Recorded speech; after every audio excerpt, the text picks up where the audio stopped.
Welcome, everyone. My name is Nicole Cliff, and I am so honored to be your master or mistress of ceremonies for this evening's ASAN 2020 Gala. As you may have noticed, it is a virtual gala, but many of us prefer those events anyway, so whatever. Ugh, teammates, what a year it's been. We've all faced so much. We're so happy to see you all here to the extent that you are here. I want to thank the generous support of sponsors for this event. I want to especially thank the gold sponsors this year, which are Anthem and the With Foundation. You can see this year's silver and bronze sponsors on screen now.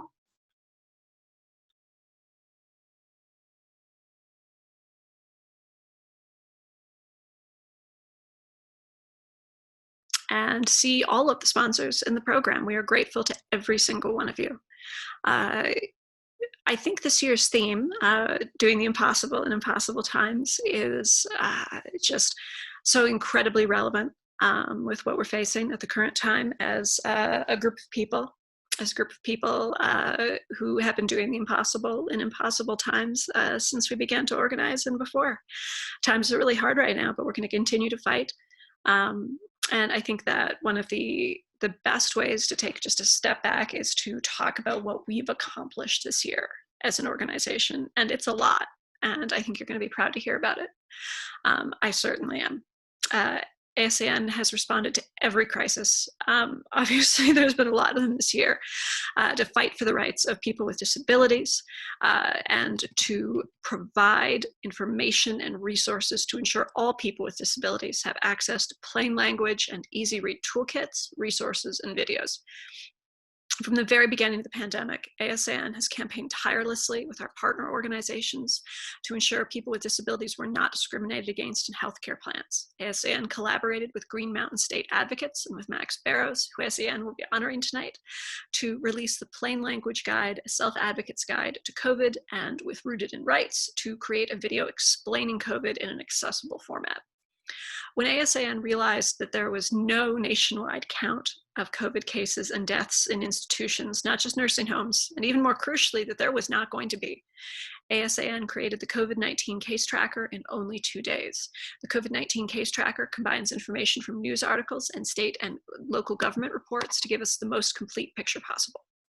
With other orgs, ASAN campaigned for legislation in Congress to address the pressing issue of police brutality, worked with the AAPD and GMSA to make What is Police Violence, a plain language booklet about anti-Black racism, police violence, and what you can do to stop it. ASAN also joined the Autistic Women and Non-Binary Network in calling for a transformative justice solution in the case of Matthew Rushin, and continued our fight to hashtag Free Nellie by joining 50 other orgs and calling for a full pardon for Nellie Latson. 2020 also saw the release of the final ban against the shock devices used at the Judge Rottenberg Center. This is all thanks to the incredibly hard work our community put in. Calling, signing petitions, and staging sit-ins. ASAN continues to fight for the rights of all people with disabilities to live in the community, and our community joined us in calling on Congress to pass a COVID-19 relief bill that included emergency funding for HCBS and other measures to protect the disability community. ASAN released 2 new easy read toolkits about the history of institutions and about what we can do now to ensure that all people with disabilities can live in the community. They also created resources that voices of people with disabilities would be heard. With NDRN, ASAN created 2 plain language videos about Election Day and voting with a disability. With the increased importance of vote by mail during the pandemic, ASAN created a plain language resource on mail-in voting. The resource explains the process to vote by mail and goes state by state to explain the rules and deadlines. Somehow, through all of that, ASAN continues to keep to our routine and held our annual Autism Campus Inclusion Leadership Training online this year. ASAN published another plain language toolkit guide, a self-advocate's guide to the Americans with Disabilities Act to celebrate the 30th anniversary of the ADA, and released our fully reimaged Welcome to the Autistic Community website and book. All through it, ASAN continued legislative advocacy for our community to protect our healthcare, to address restraint and seclusion and the school-to-prison pipeline in schools, and so many other policy priorities for our community. And that's not even all of it. Check out ASAN's annual report for more information about all the work they've been doing this year. On a personal note, I can't say enough complimentary things about ASAN, though I've been invited to do so. I feel that ASAN has benefited me as as an autistic adult, as a parent of autistic children, probably also the parent of an autistic cat. Um, and I think that the ability to network, to meet people, to explore our connections, which exist on so many different levels.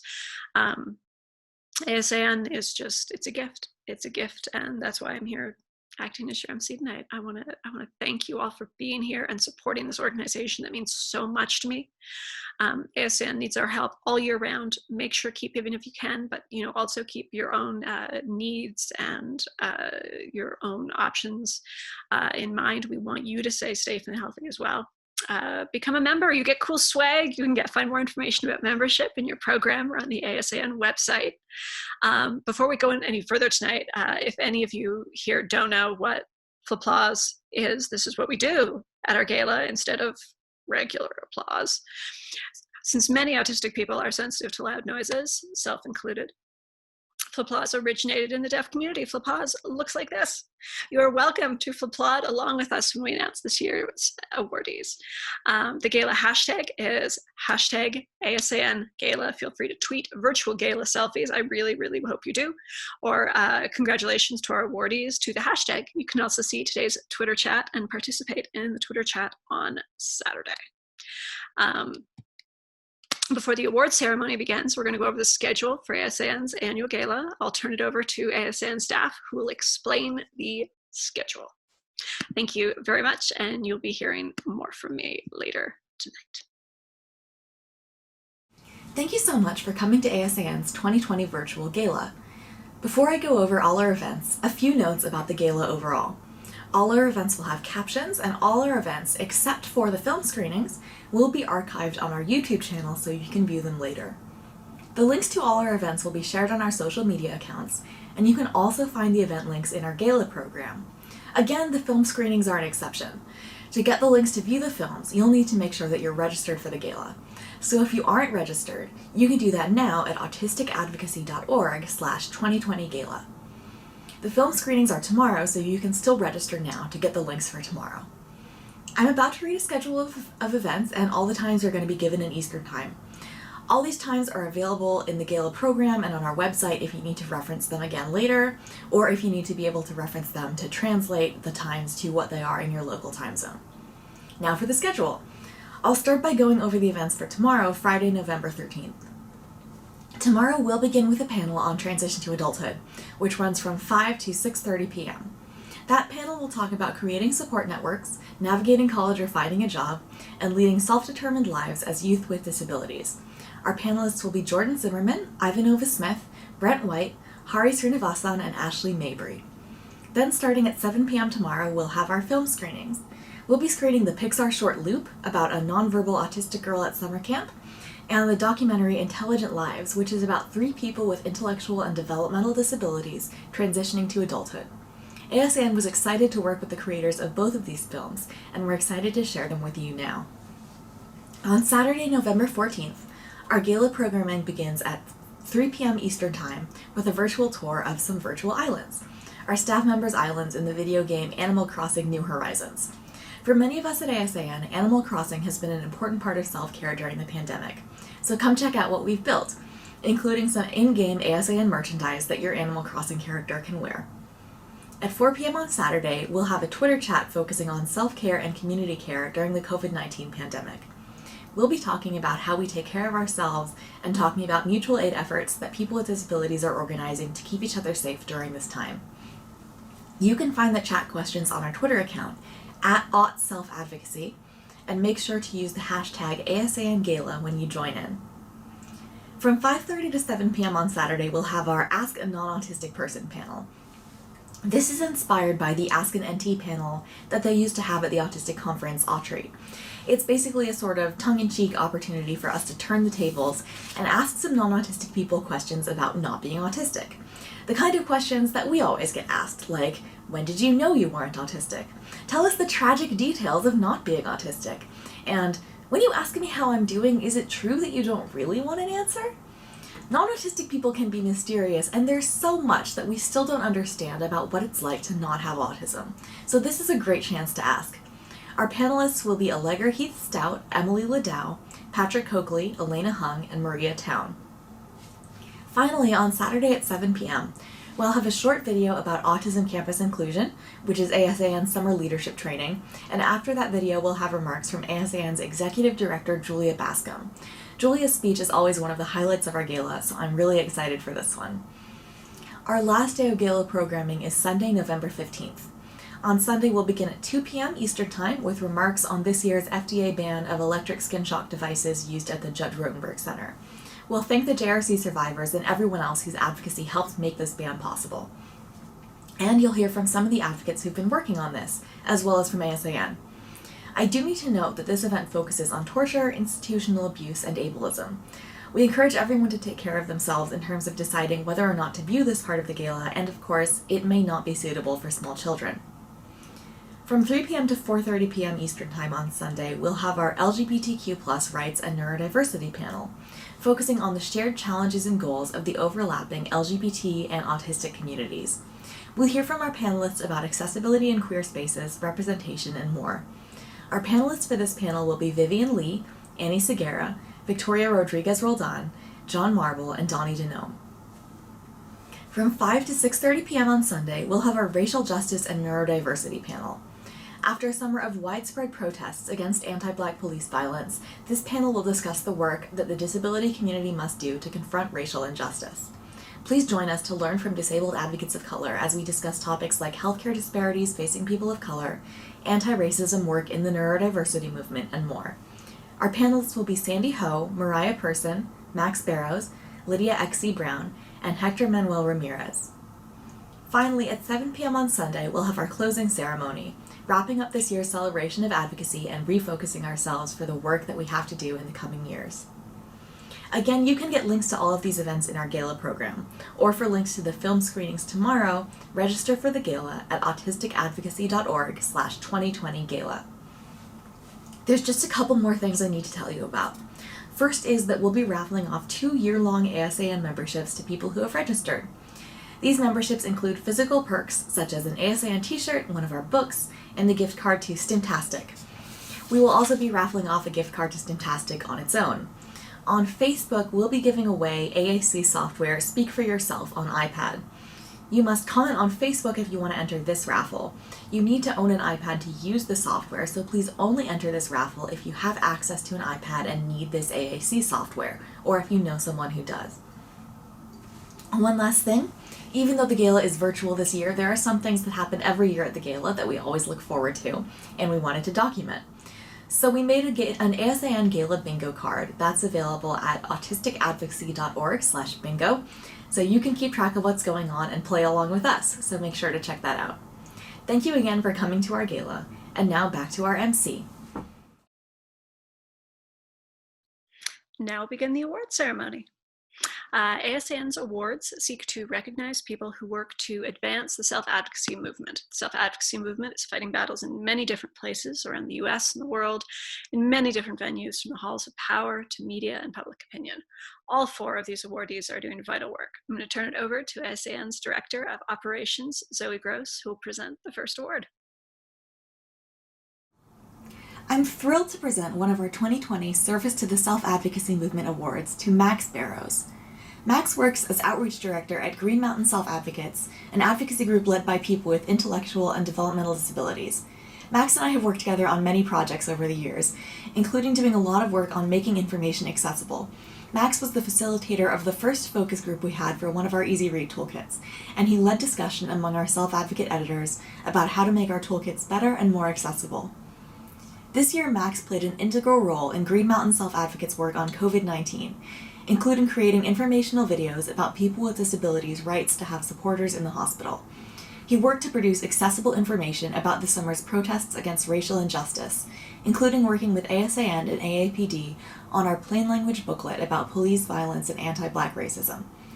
In July, Max appeared on PBS NewsHour to celebrate the 30th anniversary of the ADA, and call for all people with disabilities to have the tools we need to live productive, independent lives. Max does a lot of work providing technical assistance to self-advocacy groups all over the country, and he leads GMSA's Zoom meetings, where self-advocates can share information, discuss current events, and get support during the COVID-19 pandemic. It's always wonderful to work with you, Max, and this award is so, so deserved. Congratulations, and thank you again for everything that you do. Thank you so much for this award.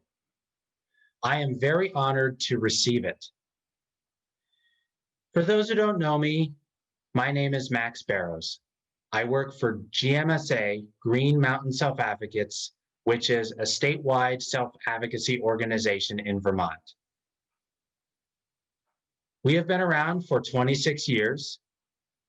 On a grassroots level, we support more than 20 local self-advocacy groups that reach into high schools, small towns, and urban spaces across our Green Mountains. We are known for organizing with all kinds of progressive social justice groups. At the top of the list is ASAN, the Autistic Self-Advocacy Network. From the first time I became aware of ASAN, I was impressed at how skilled you were at providing research. You do your homework, and the beauty of it is that the information comes from the perspective of disabled people. When we work with ASAN, it feels like we are a valued part of the team. It can be tough making our way in the world of disability organizations. Thanks, ASAN. You certainly do not make us feel like we are flying solo. Fast forward to nowadays and in the last 5 years, GMSA and ASAN have been partnering on several projects, taking complicated information and breaking it down into plain language. This is a passion that we share. For decades, we the people have been left out of conversations and decisions made about our lives. On behalf of self-advocates across the country, I want to thank ASAN for leading the way on giving us the tools we need to be at the policy tables and to take charge of our lives. As an autistic man, I have benefited from close relationships with ASAN leaders. These relationships exemplify the importance of peer-to-peer connections, which are the heart and soul of our movement. Connecting with peers in the self-advocacy movement has had a lasting positive impact on my life. It gives me the freedom to be myself. I am able to identify strengths that I didn't know that I had. I have realized that I can't be an effective leader without connecting with my peers. It's empowering to see how peers give each other support. I see people blossom when they are given the opportunity to tell their stories and express their feelings in an atmosphere free of judgment and control. It builds power from within. We feel confident to take on the unexpected, like COVID-19. As a leader and on a personal level, seeing this helps me find ways to continue to advocate. Like I said, I can't be effective without listening, learning, and observing how my peers both teach and support one another. This award from ASAN, given by my peers, is much appreciated because I know how it will strengthen my skills as a leader. For me personally, I want to thank ASAN for your recent efforts to lift up our voices to condemn police brutality. This issue has been destroying the lives of Black and brown people with and without disabilities for many years. Now that the issue is finally front and center, society cannot lose sight of it. I mentioned earlier that I work for Green Mountain Self-Advocates. This year, we put hours of work into creating plain language information and videos about COVID-19. Since the COVID-19 pandemic began, I have been co-facilitating several meetings a week with self-advocates in my town, in the state of Vermont, and across the country. On a national level, we have had more than 100 meetings since March. To my surprise, self-advocates who work in a professional capacity are signing on from all over the country for each meeting.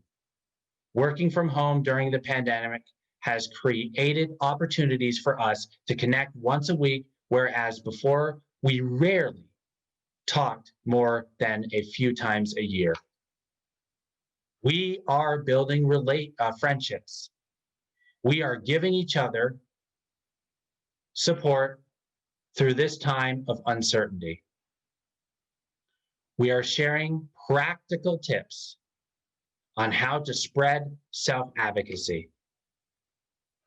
No more than ever, it's important for self-advocacy to make itself known and for us to speak up. If we don't speak up for ourselves, then we will be left out with all of what is going on with COVID-19. One example is that we've been speaking up about how hospitals have to follow federal guidelines, allowing a support person in the hospital with us. Looking in the future, I want to see self-advocacy go beyond where it is at right now.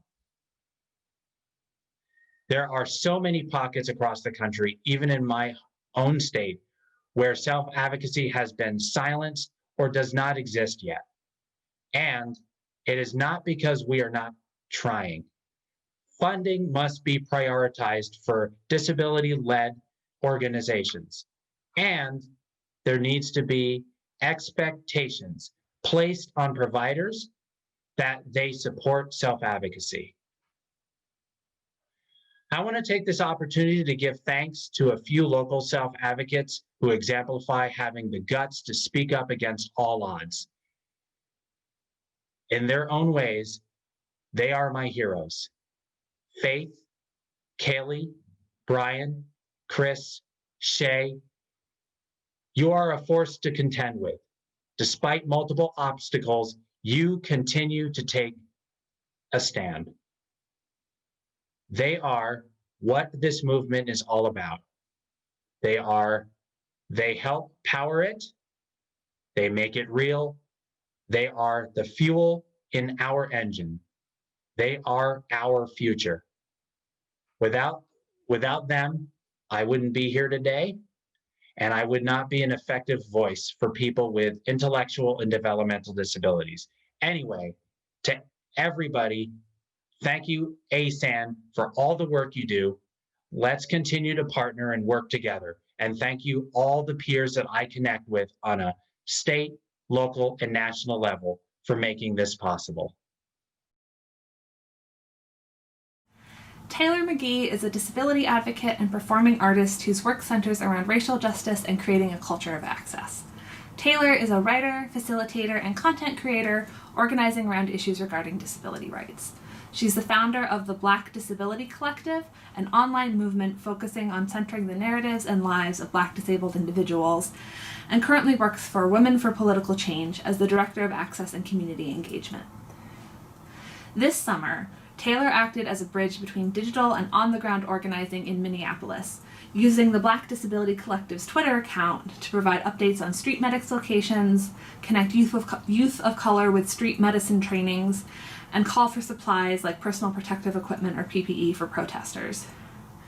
She also led Women for Political Change to open a fund to send financial assistance to folks on the front lines, and has written powerfully about the protests, anti-Black racism, and more in outlets like The Progressives and mnartists.org. Her work is a powerful example of what mutual aid, disability justice, and accessible organizing can look like in some of the most challenging times we've had. She hopes to show that everyone can be a part of community organizing, even digitally. Every day, she's doing the work to make that possible. It is my pleasure to introduce Taylor McGee. My name is Taylor McGee. I am the creator of the Black Disability Collective, as well as the Director of Access and Community Engagement for Women for Political Change. I am so honored to receive this award from the Autism Self-Advocacy Network. I feel so grateful to be honored for the work that I have been doing organizing around Black disabled lives. I want to dedicate this award to everyone in my community here in Minneapolis, to the folks I grew up with in the southeastern Wisconsin area, as well as my family, both chosen and otherwise. I feel so excited about this, and it is just, I cannot stress enough how much of an honor this is for me. Going forward, I will continue to do this work, and I want to dedicate this to everyone out there who lives within the intersections of Blackness and disability. We're out here. Our lives matter. Our lives are sacred, and I will continue through my work to build spaces for us, made by us. So thank you again to the Autism Self-Advocacy Network for giving me this award, for uplifting my work and recognizing how much I have tried to do to really center my community. So thank you again. Hi everyone, I'm Sam Crane, the Legal Director at the Autistic Self-Advocacy Network, and this year I'm thrilled to present the Ally of the Year Award to Michelle Bishop. This year was one of the most difficult election years in history for people with disabilities. Issues that concern people with disabilities were front and center in this election, but despite historic levels of political interest and engagement, the pandemic posed significant challenges for disabled voters, many of whom are at additional risk for COVID-19. Michelle Bishop, the Voter Access and Engagement Manager at the National Disability Rights Network, rose to that challenge. She worked with state protection and advocacy organizations nationwide to ensure that voters with disabilities had access to the vote. She helped challenge laws that limit the rights of people with disabilities to vote if they're under guardianship. She also helped make sure that the concerns about election security were balanced against the need to make voting accessible. She led NDRN's effort to include more plain language and easy read materials to ensure that all people with disabilities can understand the importance of our vote. Although this year's election is over, we know that there is so much more work to be done. We hope that this award will help remind us all to keep fighting to make sure that all of our voices can be heard. Congratulations, Michelle. Hi everyone, this is Michelle Bishop, and I am the Voter Access and Engagement Manager at NDRN, the National Disability Rights Network, and I am so thrilled to be accepting the Ally of the Year award this year. I could not believe it when I heard the news. Thank you. Oh, this is not the actual award. We're still stuck at home because of COVID-19. So I went and found something in the house. This is a bookend actually that would make me feel like those people on the Oscars who clutch their award when they do their acceptance speech. So please accept this as a reasonable substitute for the actual award. But in all seriousness, I am so excited to be named Ally of the Year. If you don't know me, my whole career has been about fighting for the rights of people with disabilities and especially disabled voters to make sure we have access to one of the most important rights that we have in the United States, the right on which all of our other rights depend, the ability to cast that ballot and have your voice heard and have a say in who gets to make really important decisions about how our lives work in America. It's something that's so important to me. It's work that I love doing. But over the past year or so, I've been so privileged to be able to do that work with ASAN. And we've done some amazing things to create new materials that aren't written for lawyers and legalese. They're written for real people. They're written for the actual voters for which they're intended. And we've made video content to support that, to get the message out there so that autistic voters everywhere know their rights. And they know what to expect when they go to vote, and they know what they're entitled to, and they know who to call if they have a problem casting their ballots. because that right to vote, as my hero John Lewis would say, is a right that is almost sacred in the United States. It's so important.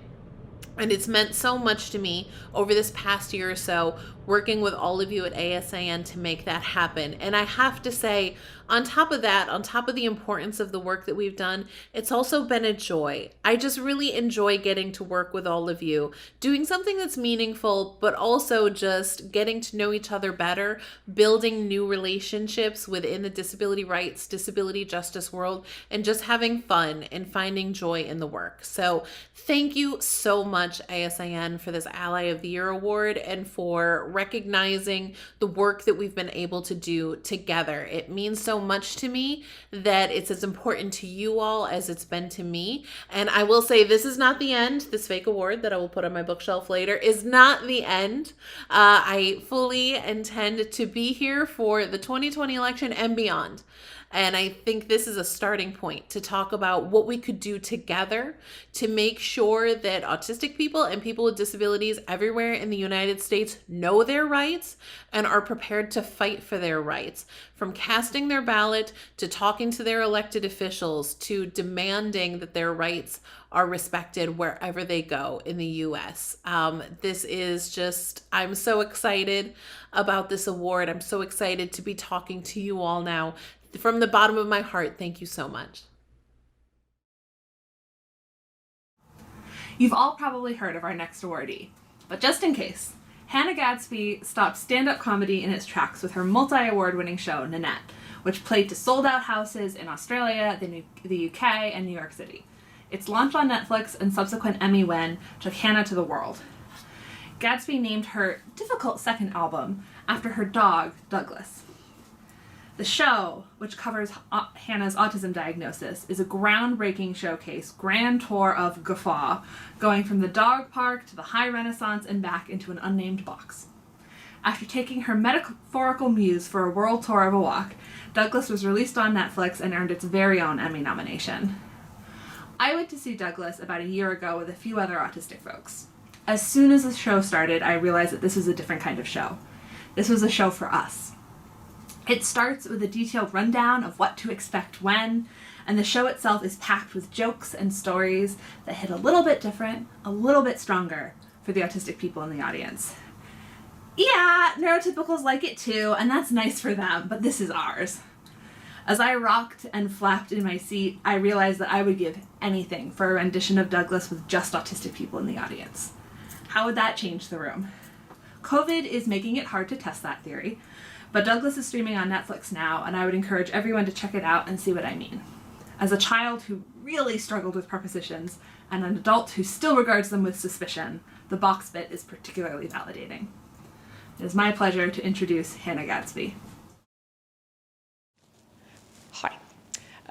I've been doing comedy for about 15 years now, and for almost all of that time, I've been wrangling my voice and perspective to fit with and communicate to a largely neurotypical audience. As I was undiagnosed for most of that time, I didn't understand that that's what I was doing. My show, Douglas, however, represents the first time that I tried to flip that equation, to take an art form and wrangle it to fit with my perspective and voice as an autistic person, to try and bring the audience to me instead of using comedy to take me to the audience, not just by what I was saying, but by how I was saying it. And it was really, really difficult. And I don't know if it was entirely successful, but in terms of what I was trying to achieve, Douglas is the most important show that I've done for me. And so to receive the Harriet McBride Johnson Award is an incredible honour. It's an enormous honour, and easily the award I'm most honoured to receive. And I don't want to brag, but I've won a few awards in my time. I've won an Emmy, a Peabody, and in 1992 I came third in my school for shot put. I know. But all jokes aside, and inside, and of course upside, I thank you. My very, very great thanks, and the thanks of the entire ASAN organization to our wonderful awardees this year. We're so grateful. We're so impressed. You just continue to dazzle and amaze us with your achievements. Thank you all so very, very much.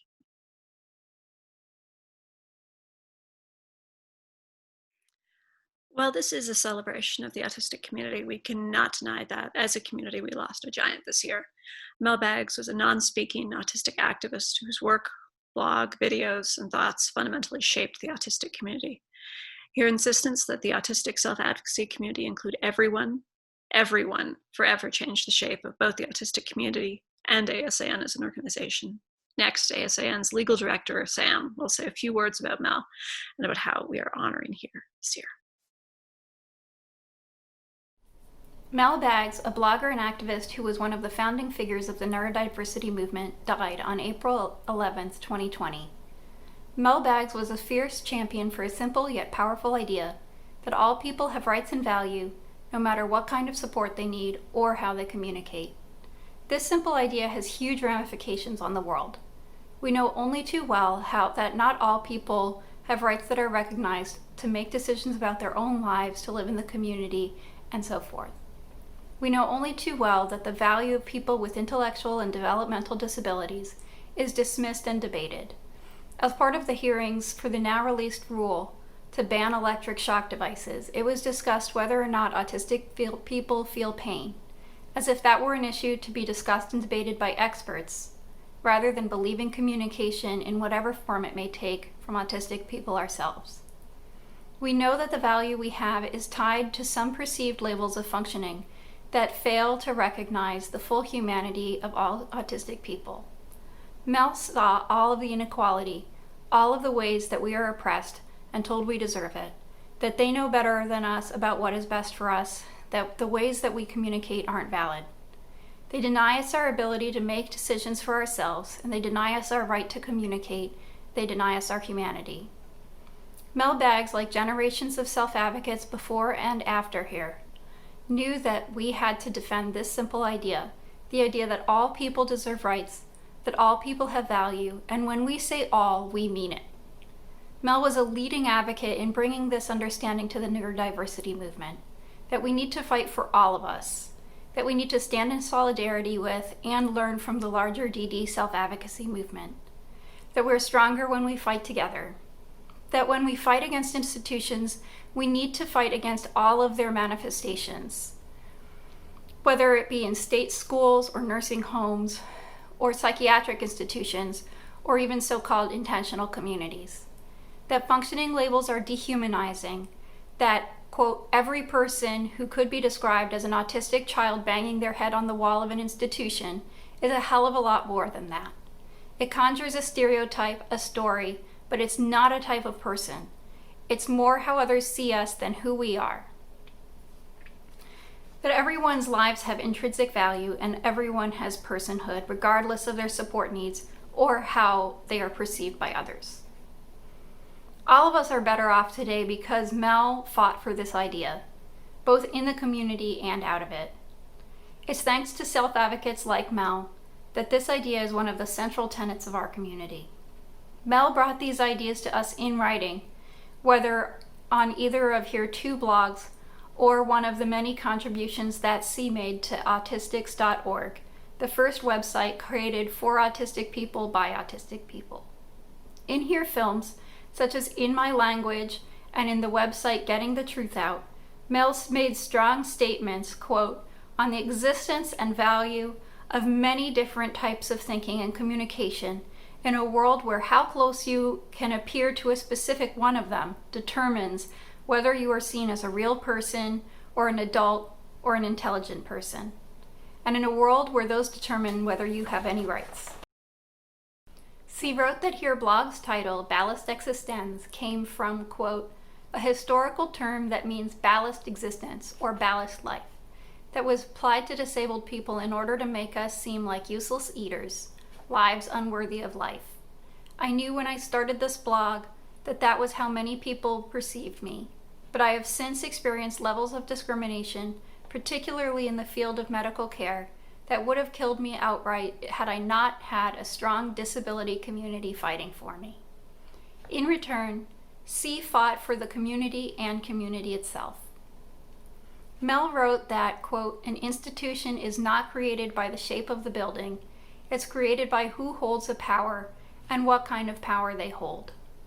C believed strongly in community living, as C wrote on her blog, "This is my home. You don't get to tell me that's not important or that giving it up is inevitable or necessary. I know better. I know my rights. This is my home. And this is how much I have to lose and more. I will fight to stay here with everything I have in me and never stop fighting no matter what happens. Because it's not just my home at stake. As long as any disabled person can be told that their disability is too severe to live at home, none of us are truly free because true freedom isn't conditional. This is my home."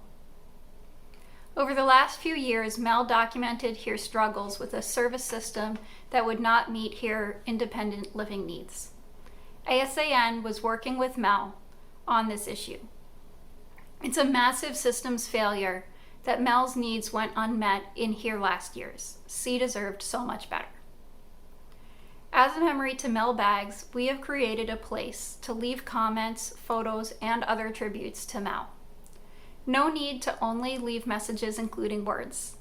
Part of Mel's language was in sounds and images of her favorite things, including pictures of stones, redwood trees, cats, and more.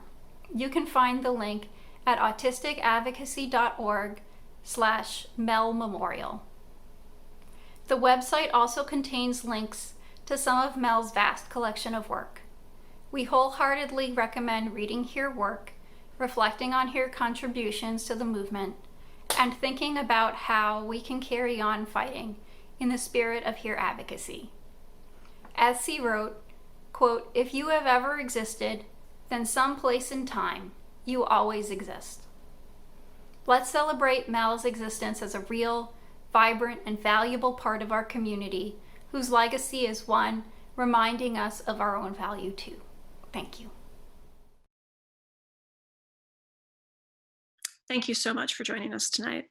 ASAN values your support and contributions in this incredibly difficult year. We're so grateful that you're here celebrating with us. And we are celebrating. We're celebrating in addition to mourning the people we've lost this year. We have to remember the incredibly positive developments that have occurred this year, in addition to the very, very real human cost. If you're in a place where you can, please think about giving to ASN as we enter the holiday season. You can become a member to receive ASN gifts. You can also gift membership to an autistic friend or family member. The recipient will receive ASN merchandise and our members-only newsletter. We're excited to have you join us for upcoming events this week, starting tomorrow with the Transition to Adulthood panel at 5 p.m. Eastern Standard Time. Check the program or the Gala page on the ASAN website for a complete list of events and times. ASAN will also be posting event reminders on our Facebook, Twitter, and Tumblr pages. If you can't attend at the times listed, almost all events will be archived on ASAN's YouTube channel to watch at your convenience. The one exception for that is the film screening. Please view ASN's annual report for more information about the work that they've done this year. It's been a rough year, but the disability community has and will continue to fight together. Thank you again for coming out and celebrating with us.